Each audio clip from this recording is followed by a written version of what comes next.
دنیا بھر میں اپنی عسکری طاقت کا لوہا منوانے والے شمالی کوریا سے ایک ایسی تصویر سامنے آئی ہے جس نے سب کو حیران کر دیا۔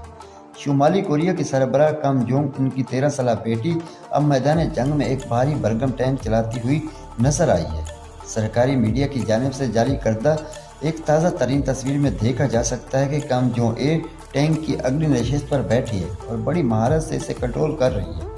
یہ مناظر ایک بڑی فوجی مشق کے دوران سامنے آیا ہے، جہاں وہ اپنے والد کے ساتھ مل کر فوجیوں کی حوصلہ افزائی کر رہی تھی۔ دلچسپ بات یہ ہے کہ جب ٹینک کو کم جونگ چلا رہی تھی، وہ شمالی کوریا کا نیا اور جدید ترین ٹینک ہے، جو ڈرونز اور دشمن کے ایٹمی ٹینکس میزائلوں کو ناکام بنانے کی بھرپور صلاحیت رکھتا ہے۔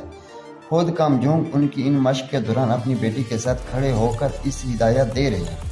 حالیہ مہینوں میں کم جونگ اپنے والدین کے ساتھ مل کر اپنی فوجی اور سرکاری تقریبات میں دیکھا جا رہا ہے۔ ماہرین کا کہنا ہے کہ کم جونگ ان کی بیٹی کو مستقبل کی قیادت کے لیے تیار کر رہے ہیں، اور یہ حالیہ مشق اور اس سلسلے کی ایک بڑی کڑی ہے جس نے پوری دنیا کی توجہ اپنی طرف موڑ لی ہے۔